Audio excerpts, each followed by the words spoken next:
It has come to my attention that I have made a mistake. And I apologize.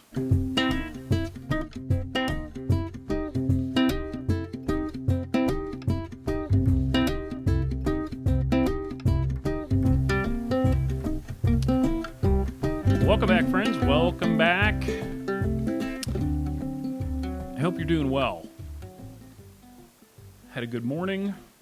Had a relatively productive sit on the cushion, and I am feeling pretty good. And I'm freshly shorn.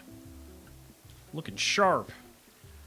So I did the video Monday on SRAM's new road group, electronic road group, and I said it was Apex. And longtime supporter, viewer, commenter, all-around good guy, from what I can tell, Peter brought it to my attention that it actually wasn't Apex, it was Rival. So I stand corrected. The level of my disinterest was such that I didn't even get the name right. So thanks, Peter. It'll never happen again. It'll most likely happen again. So this video is going up a little late today, Wednesday, because there was a camera malfunction, or more specifically, there was probably an operator function. But it's good. It snowed yesterday. I'm not at all happy about that. Calling shenanigans. But what are you going to do? I'm still wearing sandals and I'm still wearing shorts. Do you follow me on the Instagram? There? If you like the Instagram, I think it's a worthwhile follow, if I do say so myself. I did a poll on Instagram and on Twitter, although I don't know that Twitter's good for anyone, about your preferred saddle. And in some ways, the responses were not surprising. There were a lot of Brooks in there, which is what I expected. But the one thing that I didn't expect was the number of Sella Anatomica responses that I got. Now, I've sold those saddles in the past. I had them at the old store. I personally have never had a use for a saddle with a cutout, and that's really kind of what they were known for. But the other thing was that the saddles tended to hammock. You know, they got really floppy. They broke down very quickly for some people. Now, obviously, for a lot of people, that's not the case because I got a bunch of Sella Anatomica responses. So apparently, they've got some stiffer leather now. They're doing saddles for a couple of different weight ranges. And they've got a saddle without a cutout.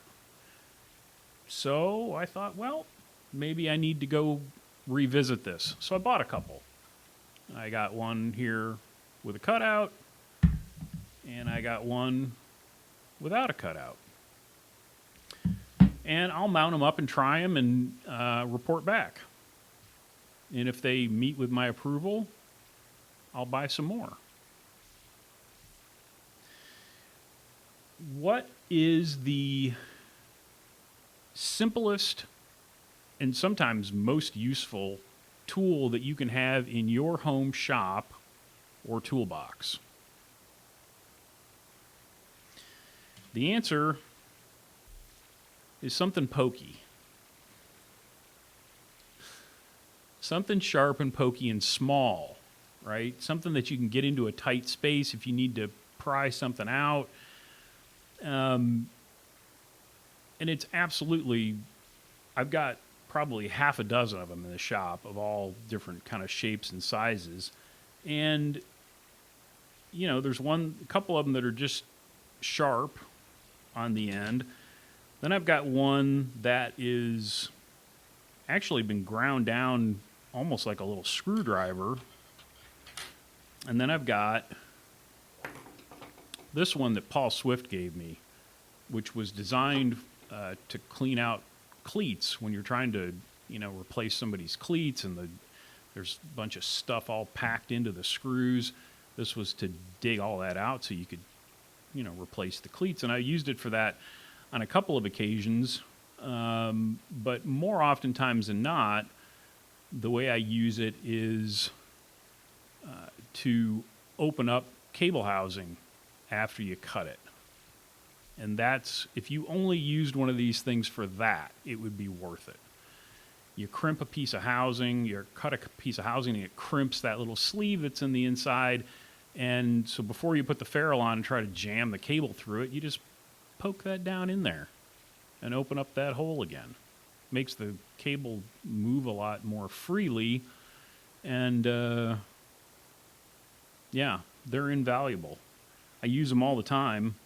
And, if you've got a wheel sitting at home that you've taken apart,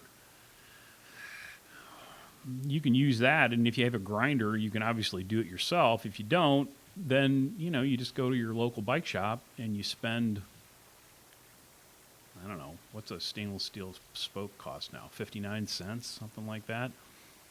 And they more than likely have a grinder.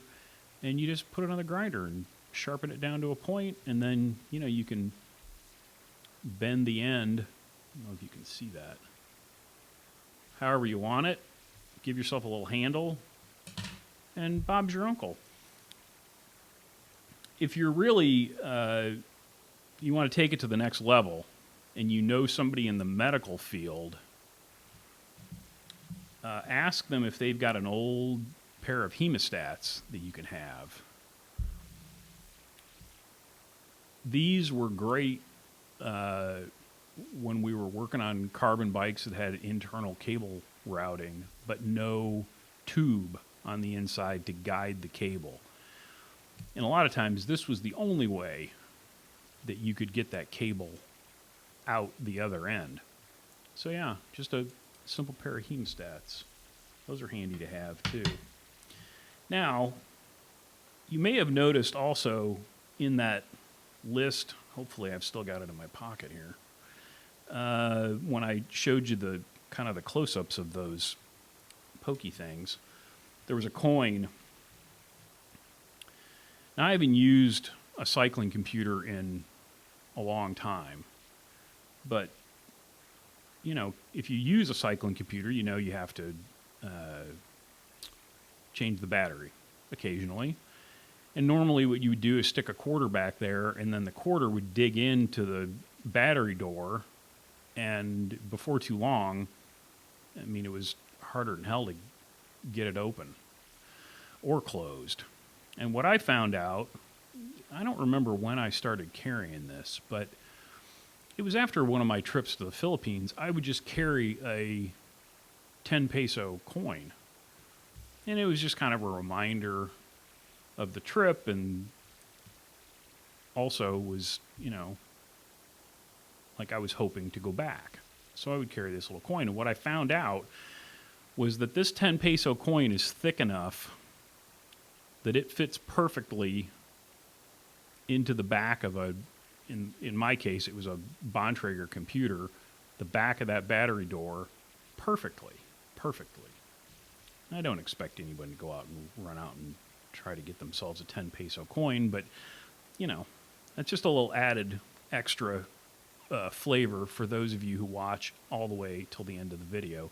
And if you do, I appreciate it. One last story regarding Instagram. You may have seen, I got a phone call this morning, first one in nearly 3 years of operating under this name. I got a call this morning for a reading. Somebody wanted to get a reading done, which on the one hand, I guess it's understandable. I'm surprised it didn't happen sooner. And I had to explain to her that I was a bike shop and not a actual psychic. To be fair, I did see her future, What I saw was she was about to waste her money. Likely not what she was looking for. Until next time, be nice, work hard, ride bikes, play music when you can. I'll talk to you soon.